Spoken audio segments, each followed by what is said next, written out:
Bismillahirrahmanirrahim. Assalamualaikum warahmatullahi wabarakatuh. Selamat jumpa lagi anak-anakku kelas 7 yang saya banggakan.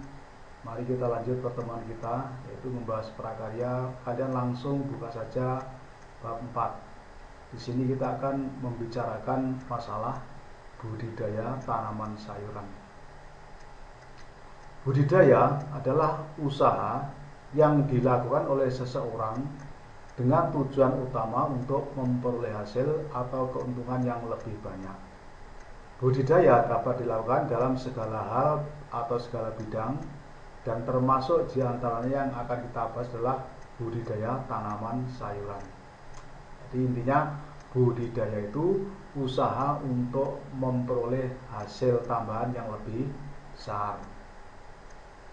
Sayuran adalah olahan yang diambil dari tanaman daun, batang, buah, biji maupun umbi-umbian, dan dijadikan sebagai penambah gizi maupun pelezat menu masakan.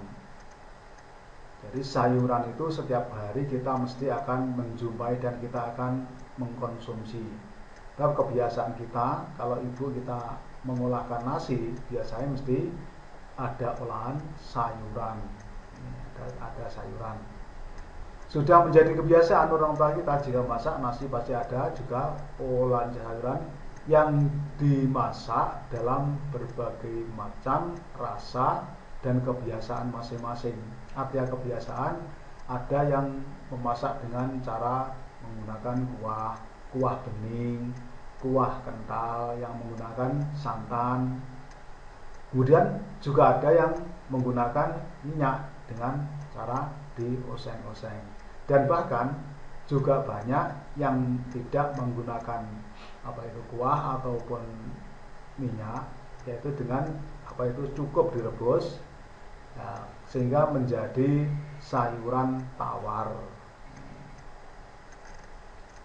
Sekarang jenis-jenis sayur berdasarkan manfaat dan bagiannya. Yang pertama, sayur buah. Sayuran buah adalah tanaman sayur yang diambil buahnya untuk dijadikan sayur. Nah, sayuran jenis ini atau buah yang ada di sayuran ini, ada yang bisa langsung dimakan meskipun tanpa dimasak terlebih dahulu. Hanya cukup dibersihkan dengan air, bisa dimakan. Contohnya tomat itu juga bisa dimakan mentah-mentah. Petai biasanya untuk lalapan ya, kemudian mentimun dan lain-lainnya. Ini adalah contoh-contoh sayur buah yang langsung bisa dimakan meskipun tanpa diolah.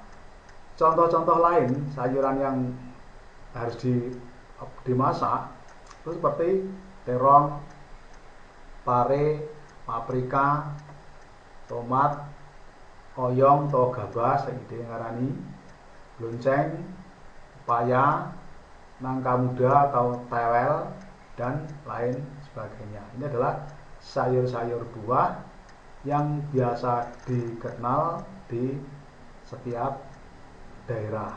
Ini semuanya ini mungkin kita sudah biasa setiap hari makan, di antara salah satu itu. Yang kedua, sayuran daun. Sayur daun.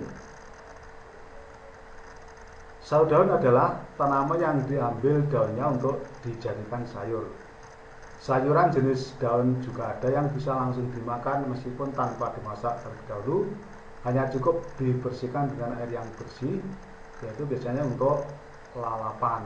Contohnya daun kemangi, daun gobis, daun sawi, dan lain sebagainya.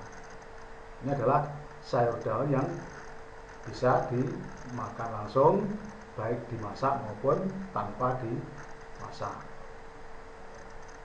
Nah, contoh sayuran daun yang lainnya itu banyak sekali. Daun bayam, daun pepaya, daun pakcoy, sawi, kangkung, apalagi ya banyak sekali ya, karena apalagi di daerah kita ini banyak sekali tanaman-tanaman sayuran yang dapat dikatakan tidak usah membeli, langsung petik dan kita langsung bisa memasak. Ini adalah sayur dari daun.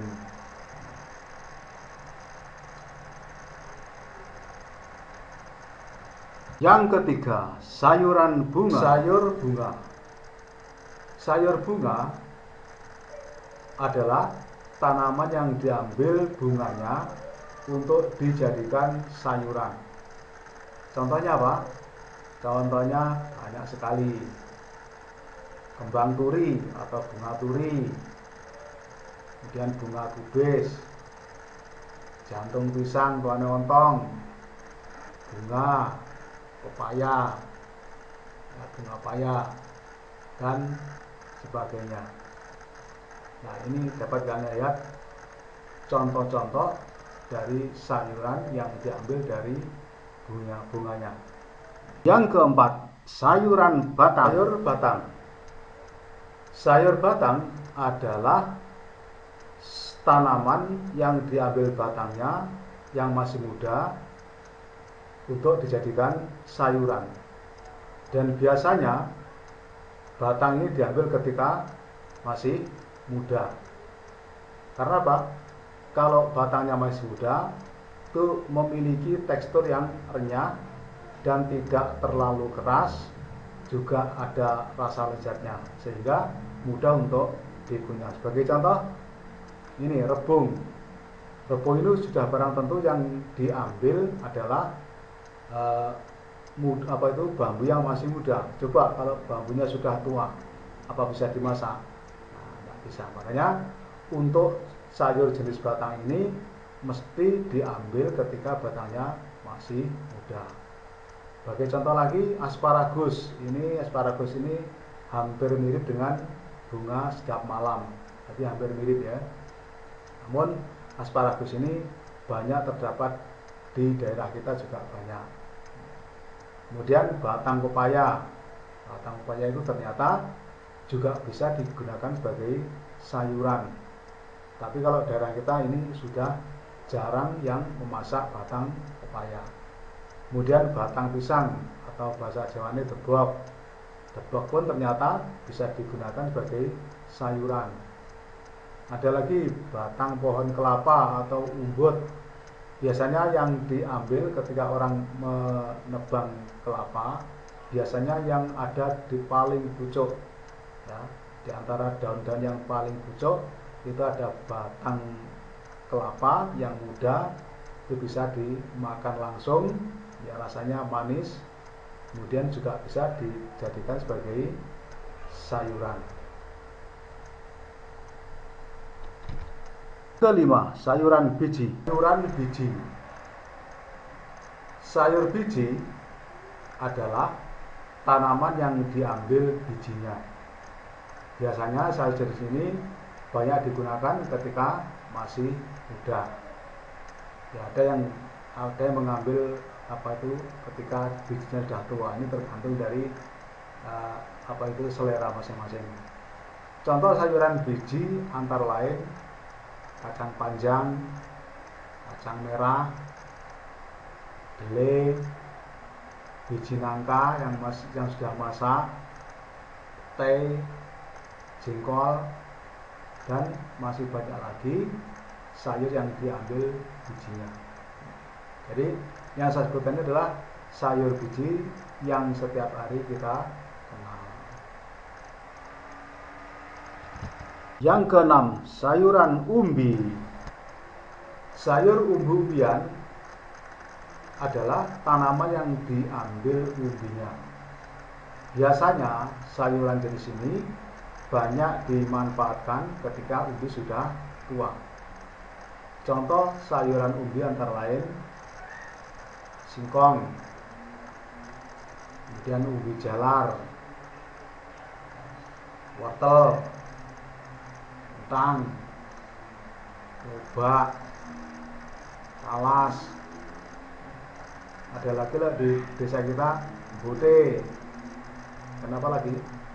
Yang jelas yang berasal dari umbi-umbian itu namanya, kalau dijadikan sayuran namanya umbi sayur.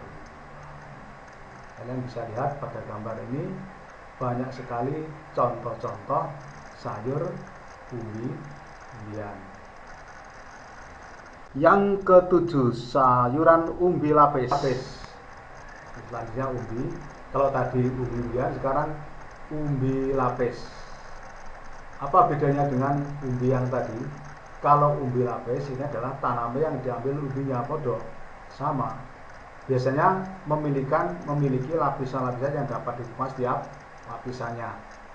Contoh umbi lapis yaitu bawang merah, bawang putih, dan bawang bombay.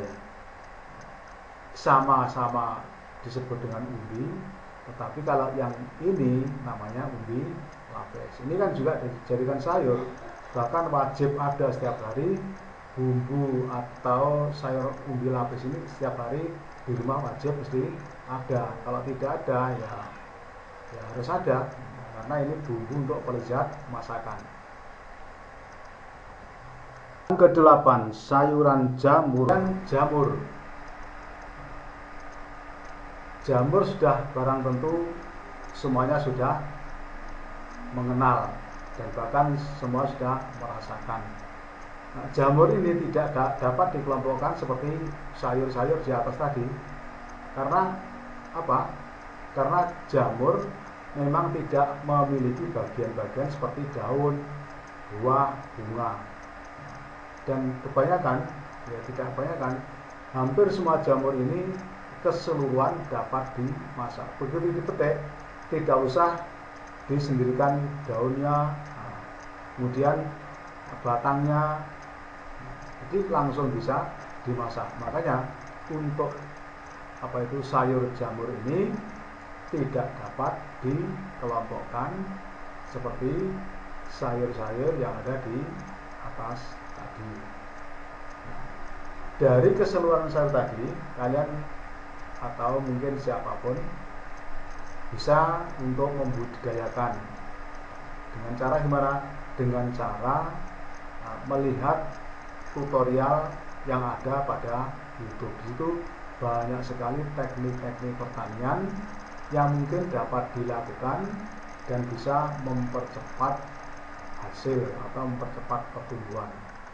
Makanya kalian meskipun di rumah ini ya harus seringkali mencoba mungkin nanam sayur apa ya, belajar ya, nandur kemangi atau menanam bayam dan sebagainya. Yang penting kita sudah pernah mencoba.